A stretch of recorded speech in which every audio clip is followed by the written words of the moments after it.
For one who knows the self, all are ever the same. All things, all experiences, all beings are entirely the same. The same what? The same self that one is.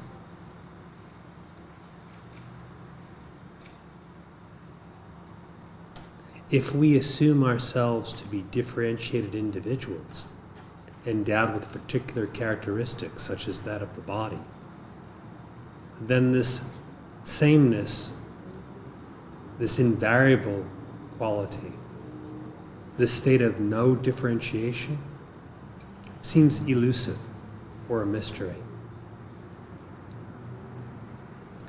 If there is not a trace of misidentification with the body, if there is no trace of the assumption of being an ego entity or a particular individual, then your own being is all ever, to such an extent that we can say being alone is, and there is no other.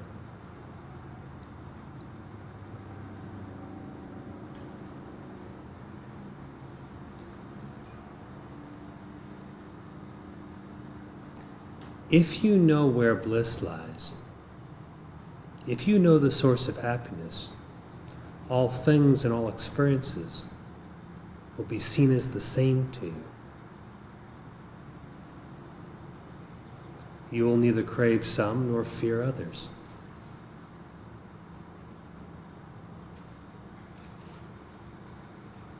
If you know that you are not the body, then the distinctions of inner and outer dissolve, and everything regarded as inner and outer is now the same.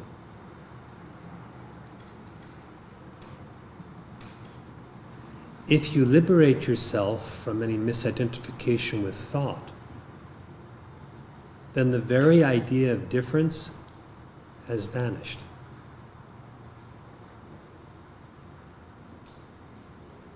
What remains is that which is ever the same.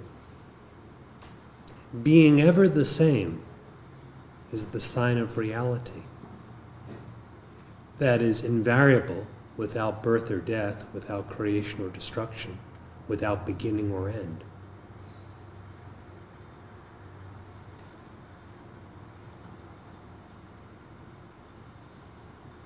That which you really are never undergoes any change. That which you can mistake yourself to be in delusion undergoes constant change.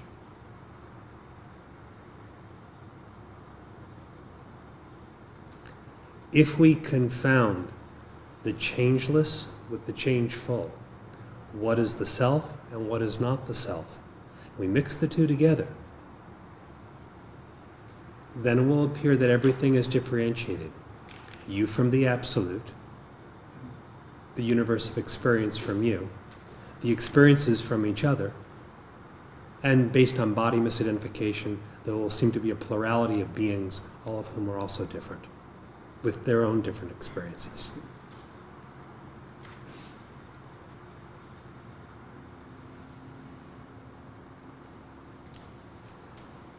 The Maharshi was renowned for his eye of equality. This was, of course, evident in that he treated everyone equal. But his equal eye was further reaching. He saw no difference between himself or so-called others. No difference between the self and Brahman or the Absolute. No difference between here, there, now, then. No difference between life and death.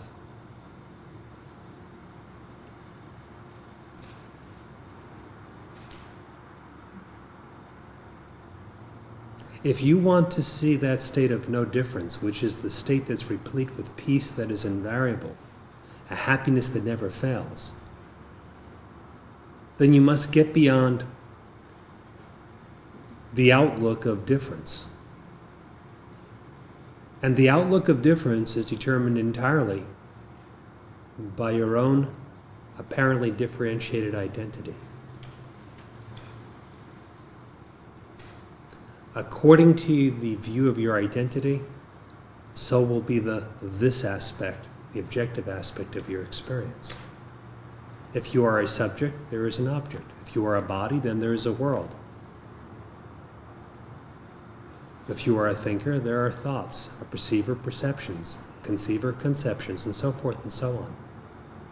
If you are born, then you have death. The question is, are you born? Are you a body? Are you what is thought?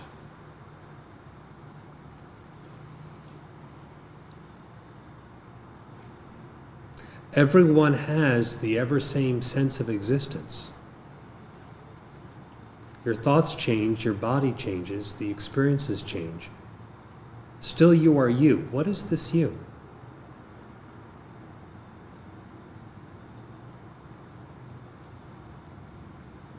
You wake, you dream, you sleep, you live, you die. Still there's you. What is this you that's always the same? It cannot be the body. So what is it? Your body is not always the same. What is this you that is always the same?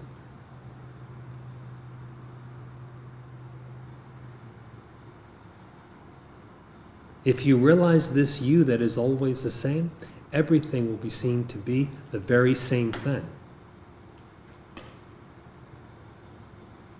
This will yield, at first, a state of detachment from all things, leaving happiness unmarred within you.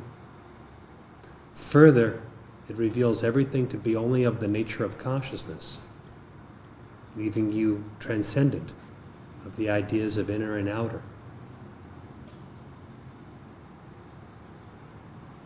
Finally, it is the same being, which rids you of the idea of being born or there having been a creation.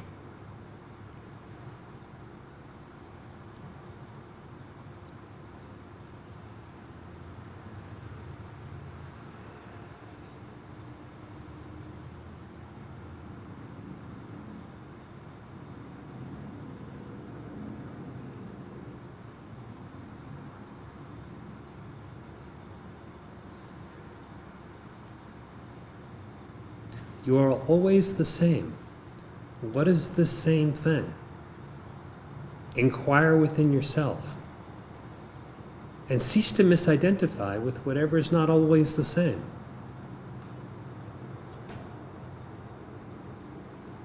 What is the same in you is the same everywhere.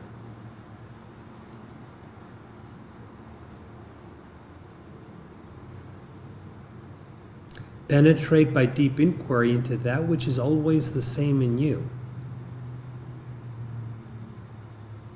And you will discover how differentiation is imagination, not something actually coming into being.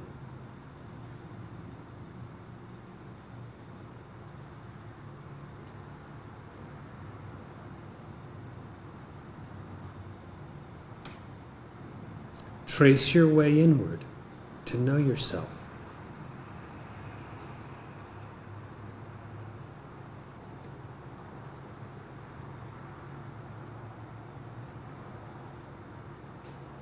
Cease to regard what is objective as yourself, what is changeful as yourself, what has form as yourself, whether it be of the body, the mind, or the very notion of existing as a particularized, individualized thing, an I notion, or I thought, as the Maharshi referred to it.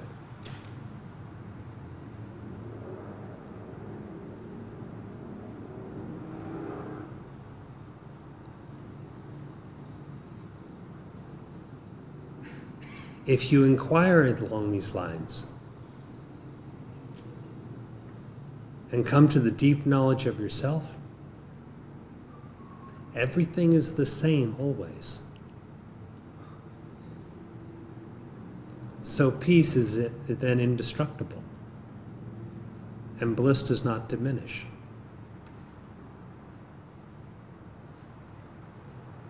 It is like a great silence in which no noise ever occurs.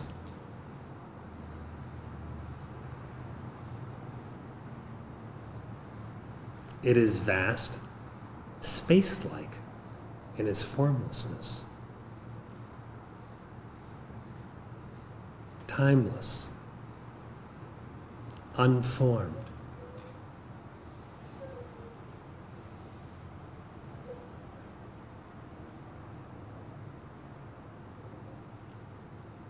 If you know yourself by virtue of a deep inquiry to realize what you are,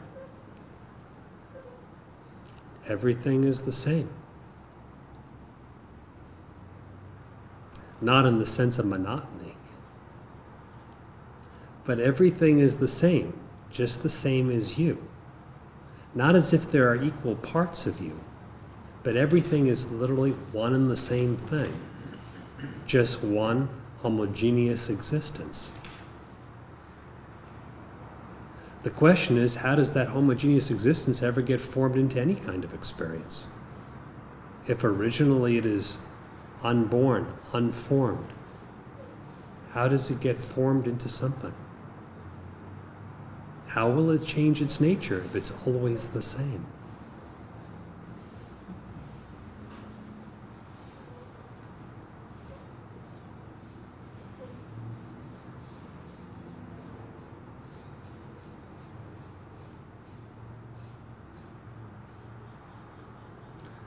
Go beyond that kind of doubt by a deep inquiry to know yourself.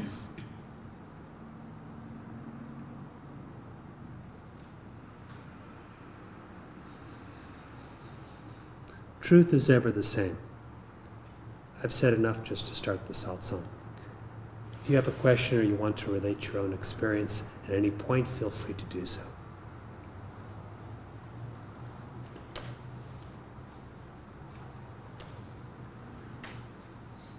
Saying inquiring into that which is always the same, and yet I'm going to talk about Harshi, about when we ask who am I, we're really inquiring into the ego self.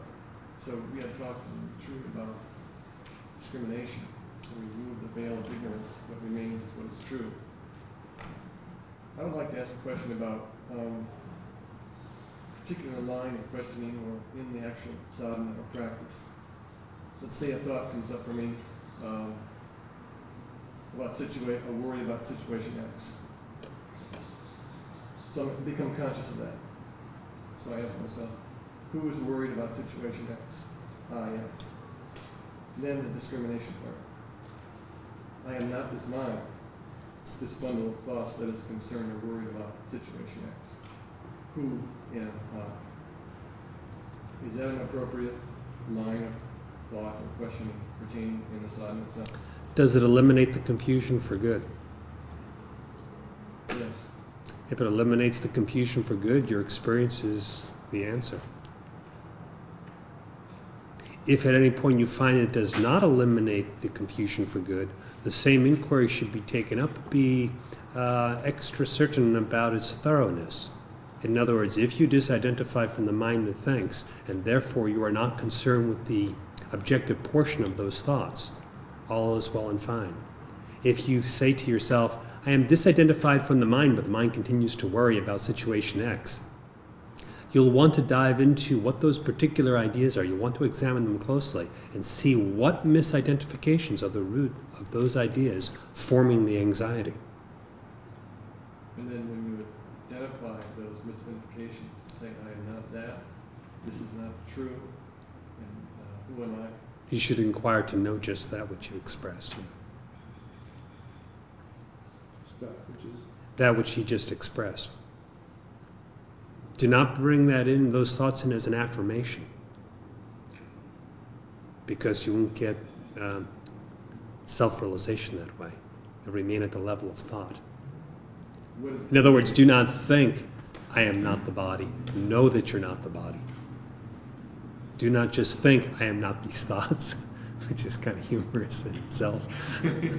Know the truth that you can never be any thought. Know it within you at the same level that you know that you exist. You don't think, I exist in order to exist. Now, you may have thought, I am, perhaps from your previous spiritual practices, I am many times over. But all that thinking I am has not added to the I am, to the existence, one bit. And when you're not thinking of it, it does not subtract from that existence or the knowledge of it. What is constructed of thought is destroyed with the change of mental modes. The self-knowledge of which the Maharshi speaks is not a mental mode, not a vritti. So not to say I am not the body, I am not the mind, but to actually know that. So it's not the words themselves, it's the cognizance. Exactly so. That's why Sri Bhagavan said, it is not necessary to think, I am not the body. If there's a contrary thought, such as, I am the body, I am not the body may be of some help. But by inquiry, you should know the truth of your freedom from the body, and then you can be done with both sides of that thinking. So if I'm experiencing a worry or fear, then obviously there is still that belief or that ignorance. All right. Fear of what? Whatever it might be. It's well known to you. There's no such thing as fear of the unknown. Otherwise you wouldn't know to fear it.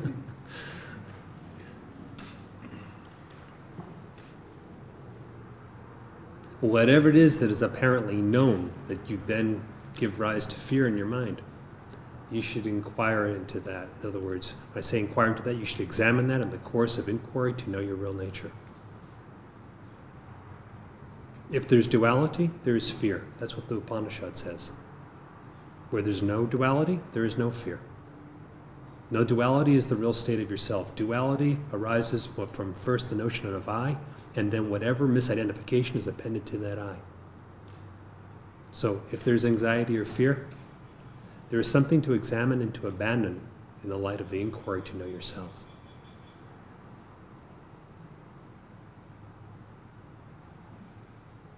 Clear for you?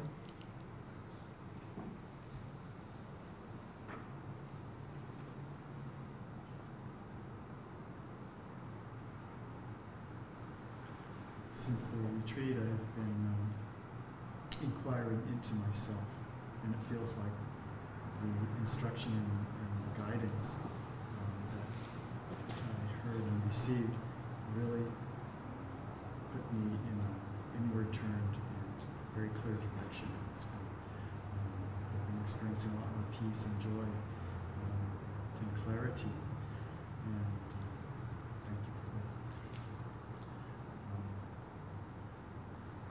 I've been reading my notes that I've taken, and it seems like every time I do that, I again have an inward turned experience, and I can then contemplate and meditate upon my true nature,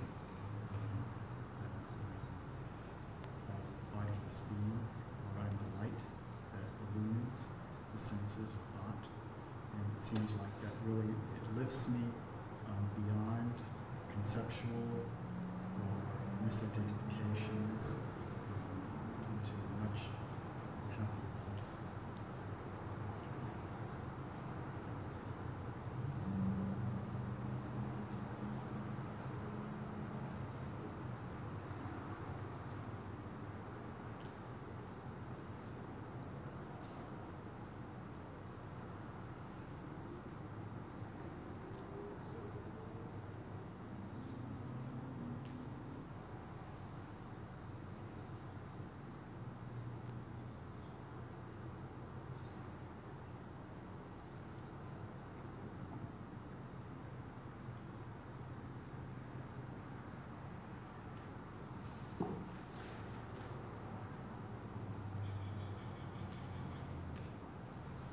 Susan? I want to express my gratitude for your teachings about not being your body and seeing everything saved. Try that home.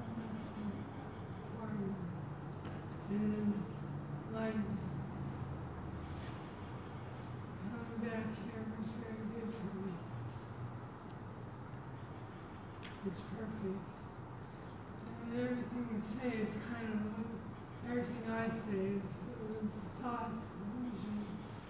But I'm very happy to be here. And thank you very much.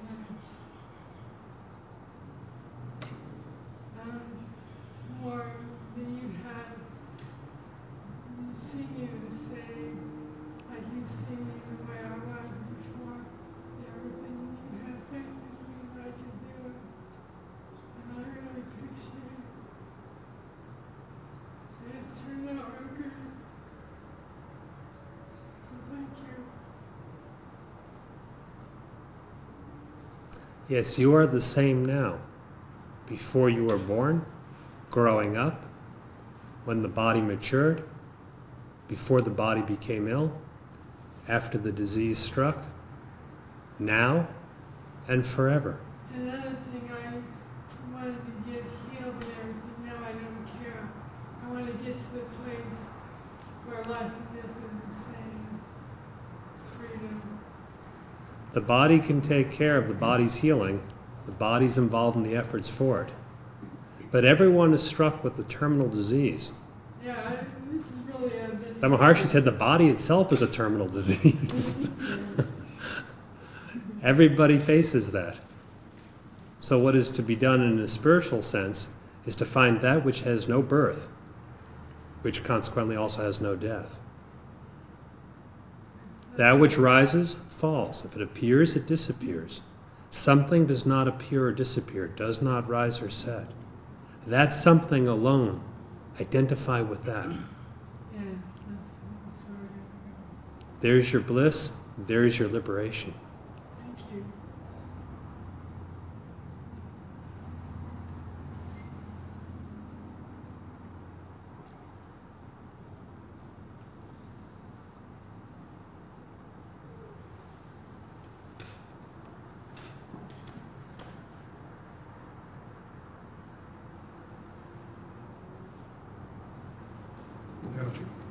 Last week when I asked about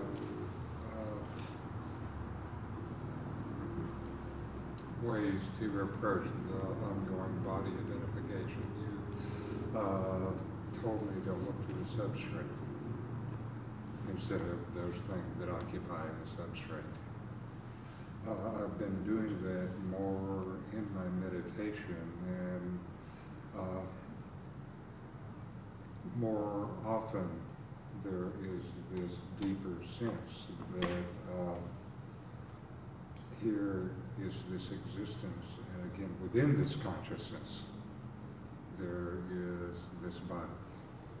And I just want to say, pursuing that line of meditation, it makes the view of this body within consciousness much clearer.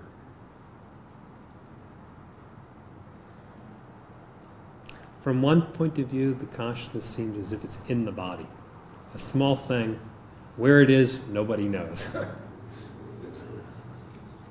Not more in one part, more in another, but it gets assigned to various places. Head, heart, hands, feet, whatever. A little inquiry reveals that the body appears in consciousness and not the other way around. So it's better to say the body's in consciousness and the consciousness is in the body. That means that what you are, the consciousness, is non-doing. The body is an appearance, the consciousness is the substrate. What happens to the body does not happen to the substrate. The body rises and sets, the substrate remains the same. Go further with it. Once that is solid, go further. The substrate is like a rope. The appearance upon the substrate is like the illusion of a snake superimposed upon the rope. Your real nature is bodiless being, neither in a body, nor having a body, and certainly not a body. The whole idea that the body and its experiences are defining or affecting your real being is completely false.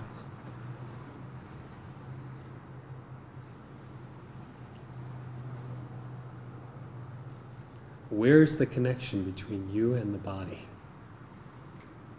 If you say it's your sensory perceptions, where is the connection between the sensory perceptions and you? It's just imagination.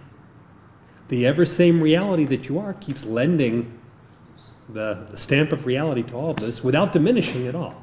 It lends it out a million times, and it still remains just as full as it was before. And none of those million things, or million things, ever become actually you, nor do they actually become real.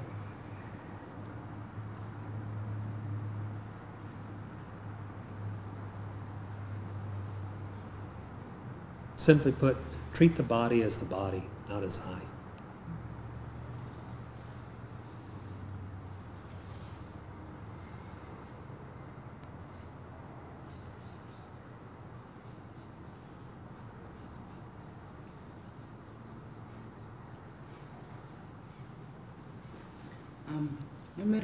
In my meditation,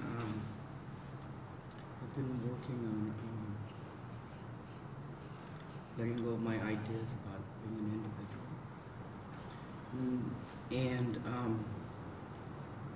in the meditation, so looking at the body and seeing it as just senses and just a body, but not being who I was. And by doing that is taking out any sense of I. Every time I say I start pulling it, going inward with it, and constantly questioning it. And I'm catching myself even doing it during sleep. And either yesterday or last night, as I was meditating, I was looking and I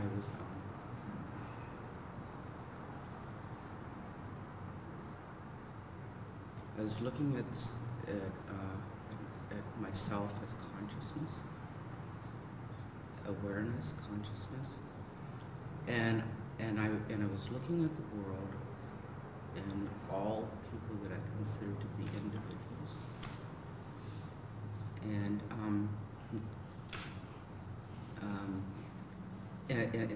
today I was looking at it, and it seems as though it's only reasonable to think that if I was consciousness and there was no individuality, that the reality is consciousness, and that there aren't any individuals, that there's only consciousness, and to get caught up, to allow the mind to be caught up in thinking that there's an individual. You know, that there are bodies with personalities and stuff. It seems like when you really look at it, it doesn't make sense. Are there two, the mind and the consciousness? The mind and the consciousness? Mm-hmm. Intellectually, I'd have to say no.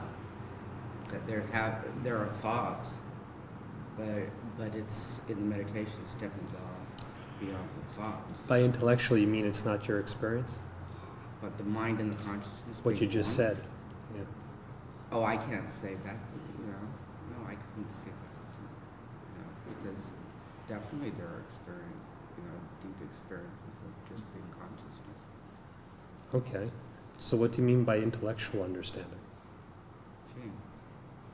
I guess thinking it instead of experiencing it. Okay.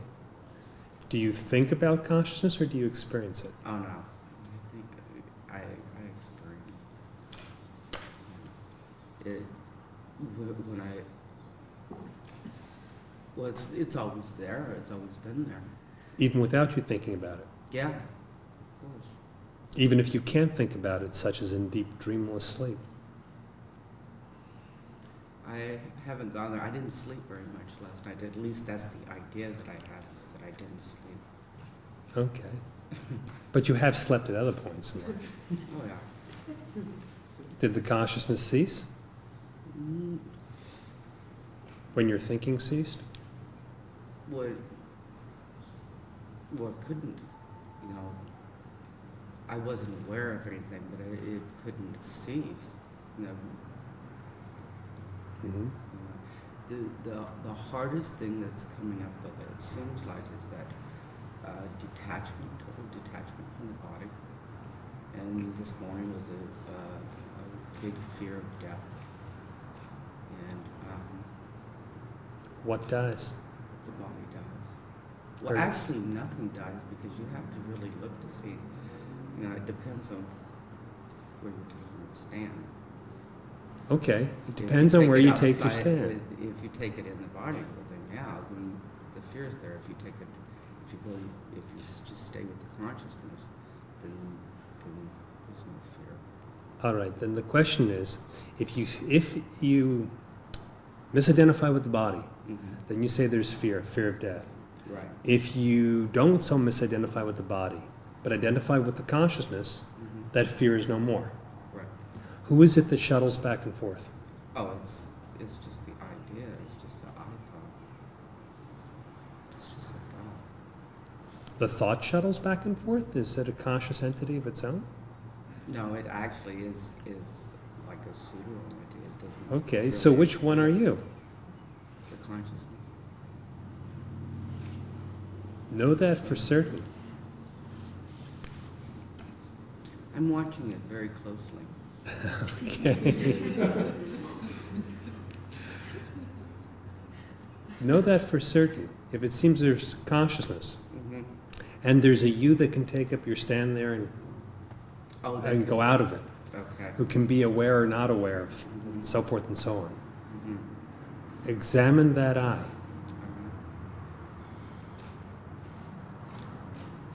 Consciousness is non-objective.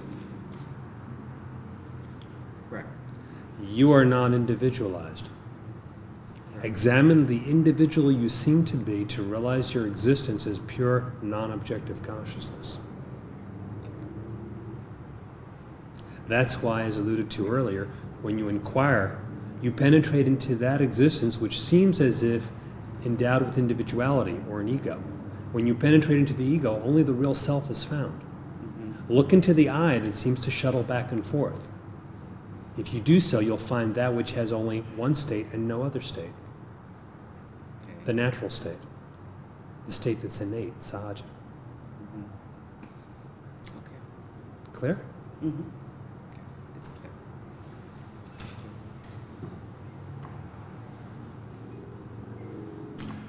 Listening to your discourse, I felt that the instruction was very precious.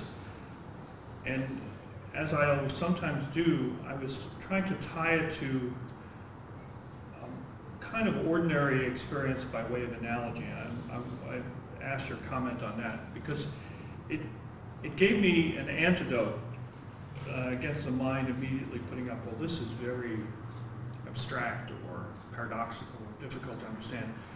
So as you were speaking, I was comparing it to a reflection of what I felt is what I feel is a reflection of the reality, which is just being caught up in great happiness, or peace, or relief, or satisfaction, or whatever, however it might be phrased, of some mixture.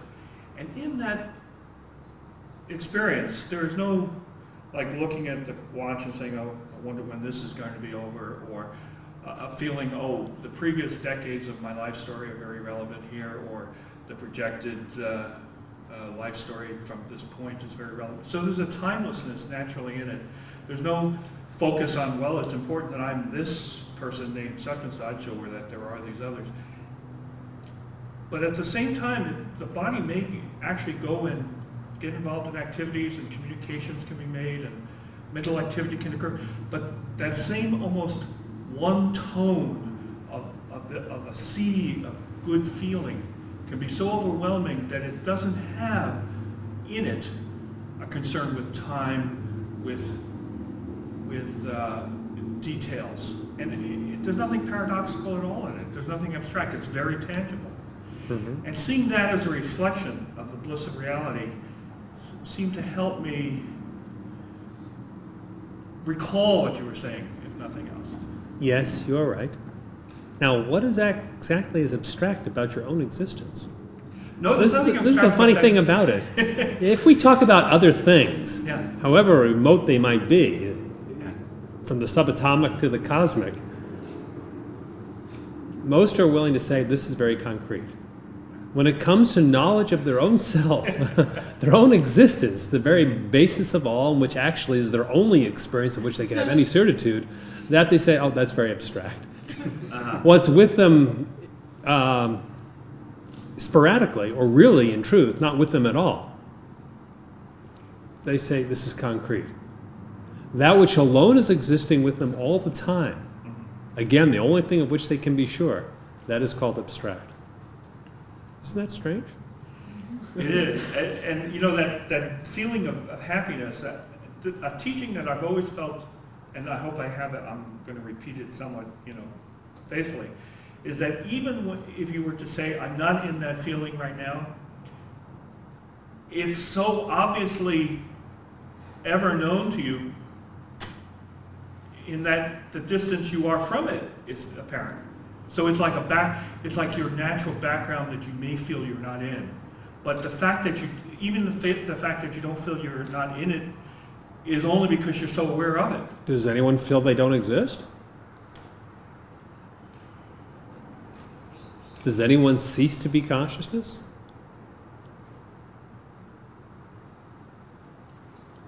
If you say to yourself, I am not aware, are you not aware of that? Don't you exist even to think of it as remote?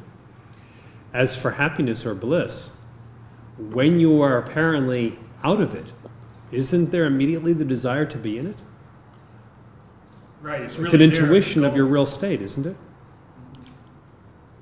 So it's always there as a goal, and if I hear what you're saying if your meditation doesn't quite connect with that aspect, well, certainly the consciousness and existence still is unbroken. Mm-hmm. But it's not only there as a goal, it's there as the reality. Against what background do you discern when you are bound or suffering?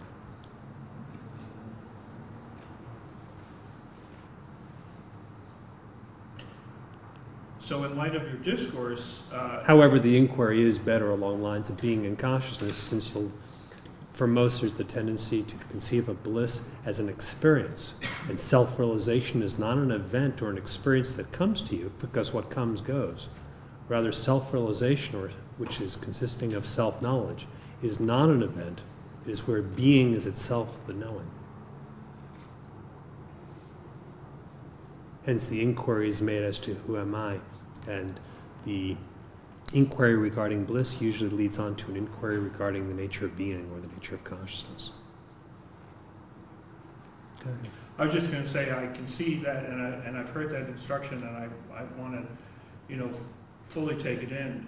I appreciate though that the maybe less apparent coming and going of happiness does have that nice quality of washing away any sense of, more mental analysis is needed here, or there is a spontaneous putting aside of the natter of the mind.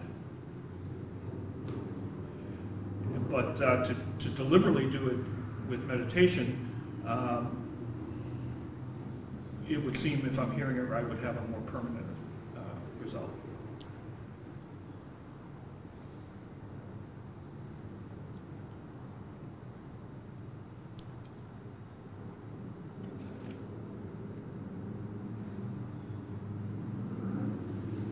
In meditation, holding on to the icon appears to dissolve, and I ask, who am I? And the answer is comes as consciousness. And then I ask, who is aware of this? And the answer comes as formless consciousness. And I try to stay there. And thoughts arise. And I ask, who is the thinker? Who is thinking these thoughts? And my attention is drawn down to the heart. And then the thought stops. And so my question is where are the thoughts arising? Where are they?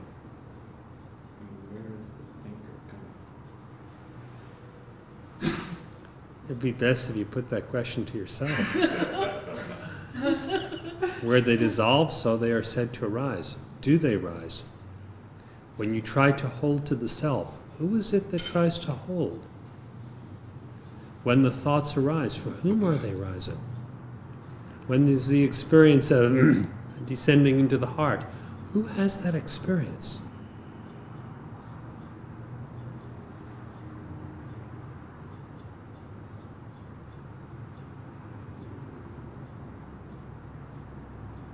Inquiry along these lines will show that the name I is a term which really applies to nothing. No one answers to that name. So, where things dissolve is where they arise, or appear to arise. Things and the awareness of them rise and set together. You'll recall a verse in the 40 verses on reality that states just that. The verse continues and says, that alone is real knowledge in which these two, the things and the knowledge of it, rise and set. Do not regard the preceding as real. That knowledge which does not rise and set alone is true. So what do you know? Appears to arise, and the knowledge of that arising, which is really also this of the same nature, the same ignorance, that the same stuff. If thought arises, the knowledge of that thought arising is the same essence. All right. And so it is good to know what that essence is. Mm-hmm. If you would know that essence, would there be thoughts or things? Yes, it would all be the same.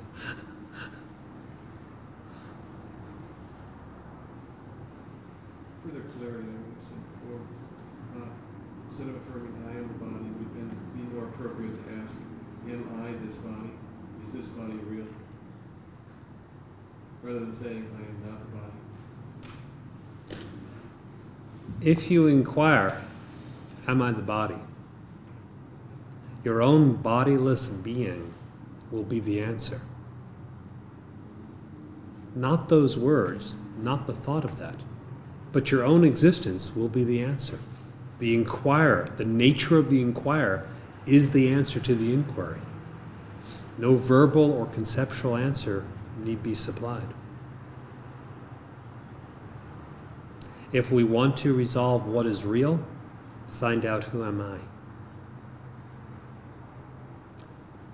According to the stand taken up by the I, reality, or what is regarded as real, will appear as a mirror image of the definition of the I. So, for example, if the I is taken to be the body, the world will appear to be real. If the I is not mistaken to be a body, with what would the world be perceived? Likewise is it for the other definitions. If you know yourself by knowing who am I within yourself, you'll see reality with the eye of reality.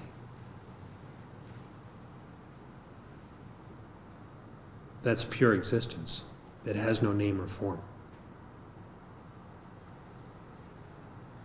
So, to discriminate in what you're saying is not so much a direct method, more indirect, subtle, in questioning who am I, rather than trying to directly misidentify it with what is an illusion or untrue. What could be more direct than questioning the illusion to see what it is? What could be more direct than, for self-realization, than questioning within yourself to know who you are? In contrast, everything else is indirect or preliminary, leading up only to questioning deeply within yourself as to what you really are.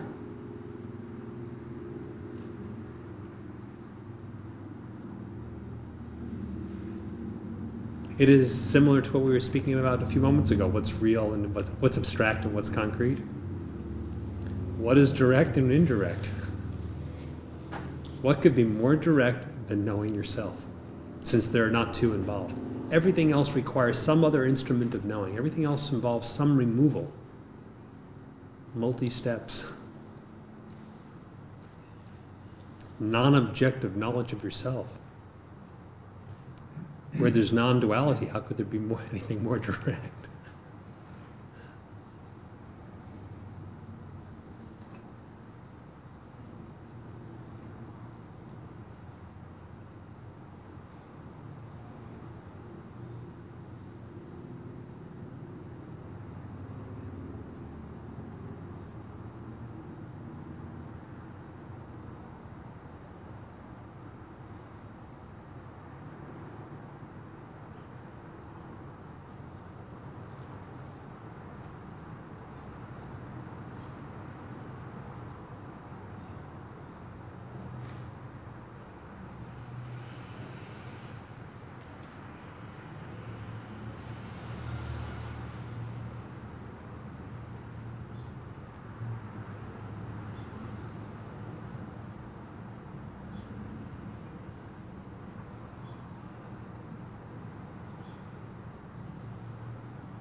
I got a meditation kind of going right now. Understanding is beyond not understanding. It just seems that not understanding is a separateness. Understanding is complete being. I mean, there's no not understanding involved in it. So the question, the inquiry, is the looking. It's simultaneous. Not understanding, it's looking for the answer. Understanding has nothing to do with not understanding. I mean, I'm on the brink of something there. I can feel very much truth there. That it's nothing to not understand. You know what I mean? It's nothing to not understand.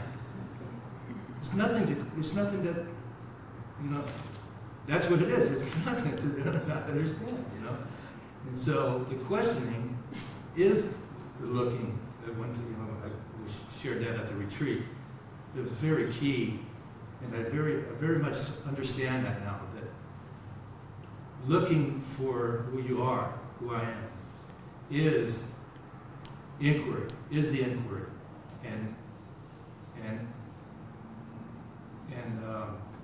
giving up the I, or detaching yourself from the I, is the inquiry, which is the understanding. You know, I mean, it's not the separation. See, so it's simultaneous. Yeah, I directly see it. You seek real understanding or true knowledge. Yes. For that path of knowledge. The path of knowledge is an inquiry to know the self. Right. What is actually the end itself is appearing as the means.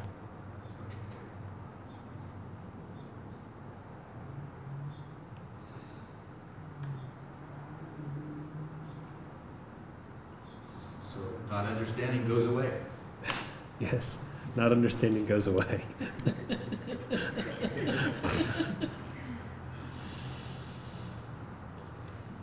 So that circle of always doing that has got to be let go. I don't understand. Well, the I's never going to understand. Yes, but you you got to are. give up the I. But you are not that. There's only something that's separate that doesn't understand.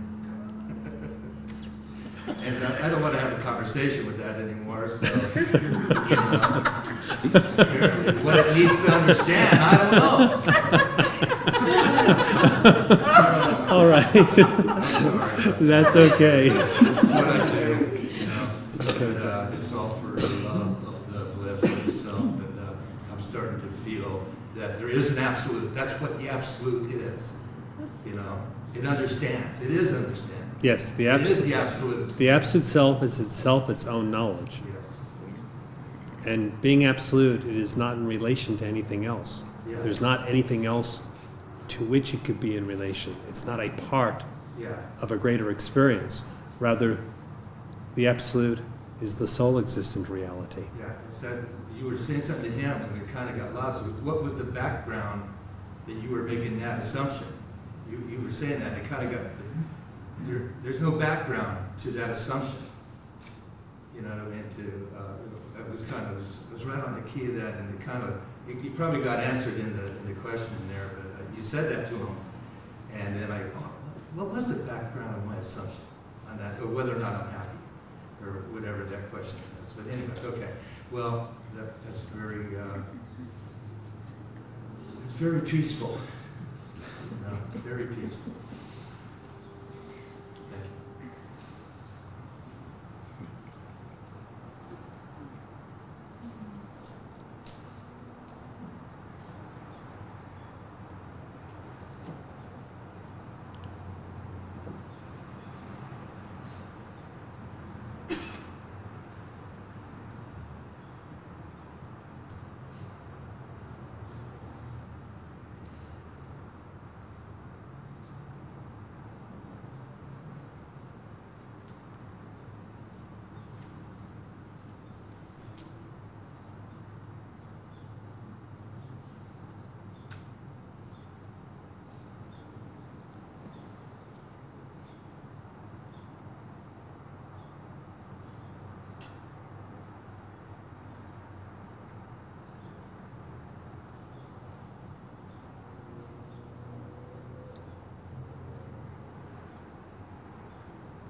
न जातो न मृतोऽसि त्वं न ते देहः कदाचन सर्वं ब्रह्मेति विख्यातं ब्रवीति बहुधा श्रुतिः. You are not born, nor do you die.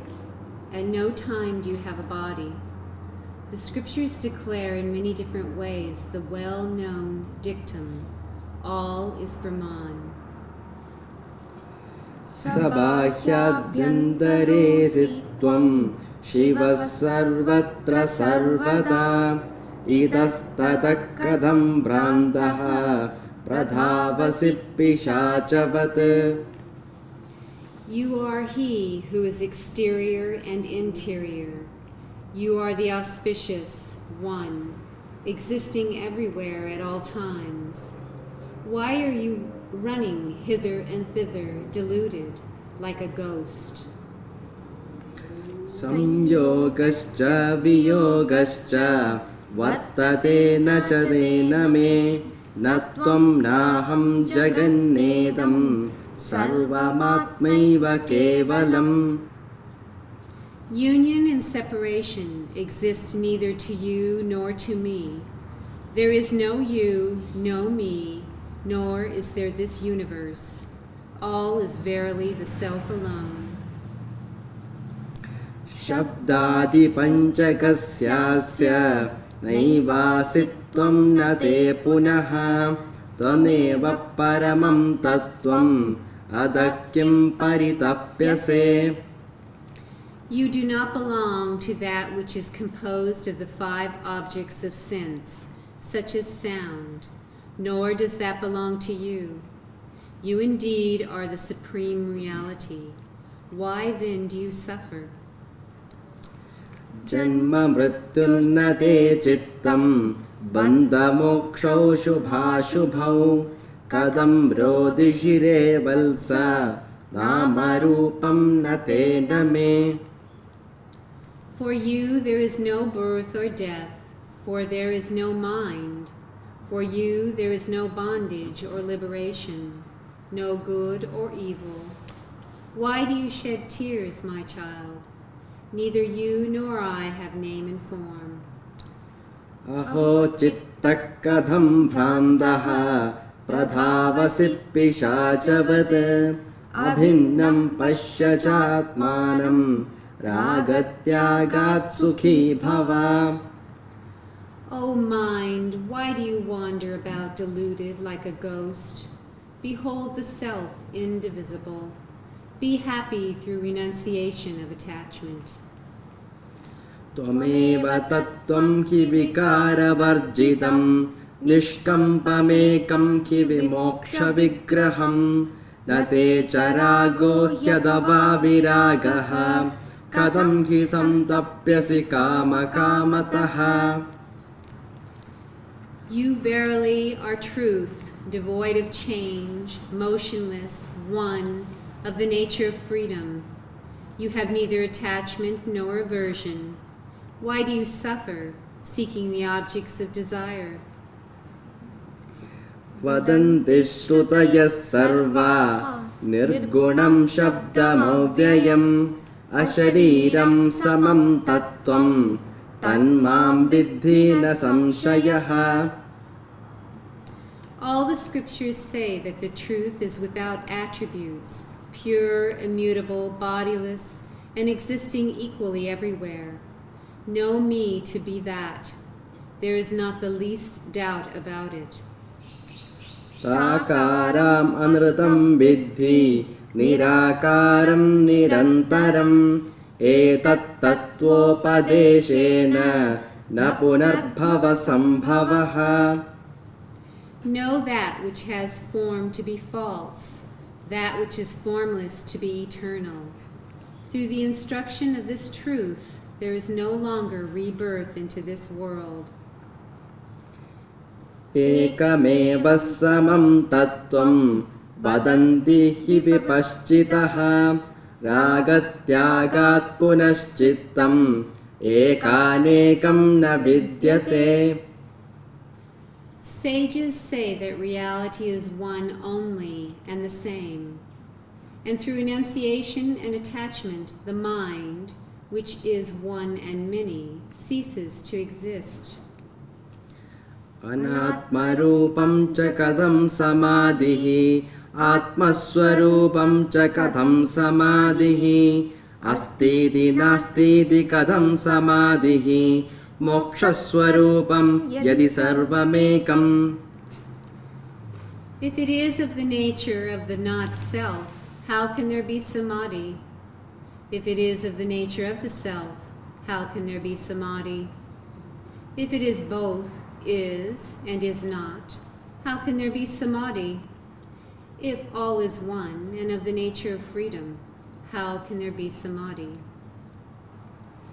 Vishuddhodhi samam tattvam Videhastvam ajobhyayaha Janamiha na janami Ityatmanam manyase katham. You are pure homogeneous reality, disembodied, unborn, and immutable. Why do you think of yourself as I know it or as I do not know? Tattvamasyadi vakyena Swatma hi pratipaditaha Nedi nedi shruyadi bruyat Anrutam pancha bhautikam. By such sentences as that thou art, your own self is affirmed. Of that which is untrue and composed of the 5 elements, the Shruti says, not this, not this.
Shanti, Shanti, Shanti.